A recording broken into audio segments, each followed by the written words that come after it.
힘들고 괴로울수록 자아라는 작은 영역으로 물러서라. 당신을 어지럽히는 것은 무엇인가? 인간들의 사악함인가? 그렇다면 이성을 가진 모든 존재는 서로를 위해 창조되었다는 원리를 기억하라. 인내는 정의의 일부이며 인간은 일부러 악행을 일삼지는 않는다. 사람들이 가졌던 그 수많은 증오, 의심, 원한, 갈등들을 생각해보라. 그것들은 지금 그 사람들과 함께 먼지와 재가 되어 완전히 사라져 버리지 않았는가? 우주로부터 부여받은 당신의 운명 때문에 불만인가? 그렇다면 다시 한번 지혜로운 섭리가 아니면 세상은 요지경 속이 될 것이라는 진리를 상기하라. 이 세상은 마치 하나의 국가와 같다는 사실을 많은 증거들이 밝혀주고 있다는 것을 생각하라. 육체의 질병이 당신을 괴롭게 하는가? 그렇다면 정신은 반드시 육체로부터 분리되어 자신의 위력을 발휘한다는 사실과 육체의 호흡이 편안하든지 거칠든지 정신과는 아무런 상관이 없음을 되새겨라. 요컨대 그동안 당신이 고통과 쾌락에 대해 배우고 익힌 모든 것을 상기하라. 거품 같은 명성 때문에 괴로워하는가? 그렇다면 모든 것이 당신의 눈앞에서 얼마나 빨리 잊혀지는지, 또한 우리의 전후의 영혼의 심연이 둘러싸고 있음을 기억하라. 갈채의 메아리는 얼마나 공허하고 찬양하는 자들의 판단은 얼마나 변덕스러우며 인간의 무대는 얼마나 협소한가. 이 세계는 단지 하나의 점에 불과하며 우리 자신의 거주지는 그 안에 미세한 모퉁이에 지나지 않는다. 거기에 당신을 칭찬하는 사람들이 있다면 얼마나 있겠으며 또한 그들은 얼마나 허무한 존재들인가. 그러므로 이제부터는 자아라는 작은 영역으로 물러설 줄 알아야 한다. 무엇보다도 지나치게 씨름하거나 긴장하지 말고 자기 자신의 주인이 될 것이며 남자답게, 여자답게, 인간답게, 그리고 언젠가는 죽어야 할 유한한 존재답게 인생을 바라보라. 많은 진리들 가운데 다음 두 가지만큼은 언제나 깊이 묵상하라. 첫째, 외적인 사물은 인간의 정신에까지 효력을 미치는 것은 아니므로 마음의 동요는 오직 내면의 관념으로부터 오는 것이다. 둘째, 지금 당신의 눈앞에 보이는 모든 사물은 순식간에 변화하며 결국은 사라져버리고 만다. 그 끊임없는 변화들 속에 당신 역시 한 부분임을 기억하라.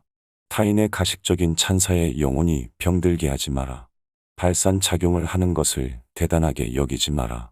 식물도 그런 작용을 한다. 호흡은 대단한 것이 아니다. 야생동물이나 가축도 호흡을 한다.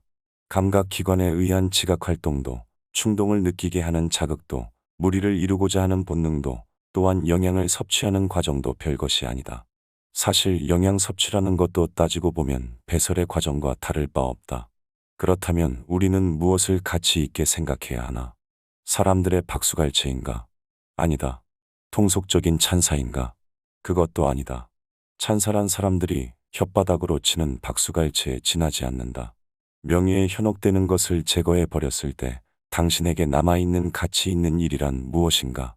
그것은 행동에 있어서든 생각에 있어서든 마찬가지로 자기 본성의 체질에 맞게 사는 것이다. 결국 그것이야말로 모든 훈련과 단련의 목적인 것이다. 왜냐하면 모든 창인이 목표로 하는 것은 그가 만든 작품이 그 본래의 목적에 따라 잘 순응되도록 하는 것이기 때문이다.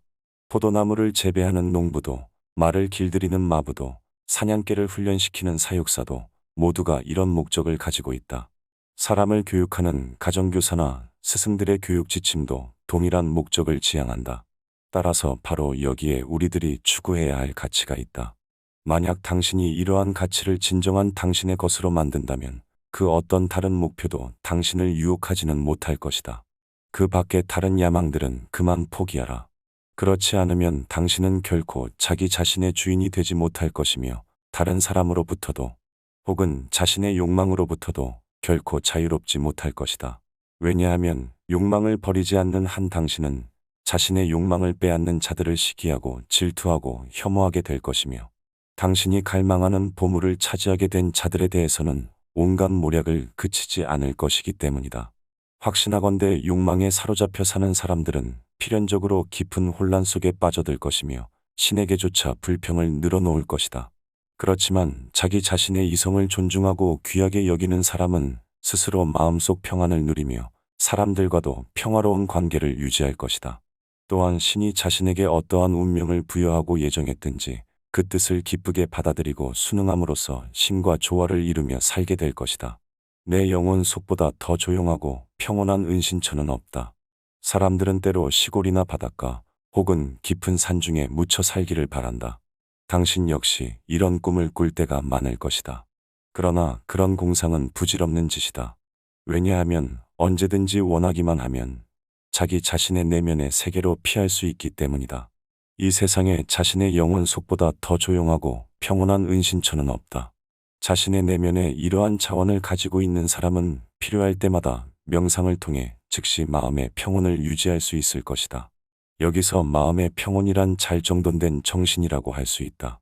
내면 세계로의 은신을 자주 활용해 계속해서 자신을 새롭게 하라. 삶의 원칙은 간결하되 기본적인 내용을 포괄할 수 있어야 한다. 그 원칙을 상기하는 것만으로도 모든 범민은 쉽게 사라질 것이며 당신은 별다른 동요 없이 일상의 직무로 되돌아갈 수 있을 것이다.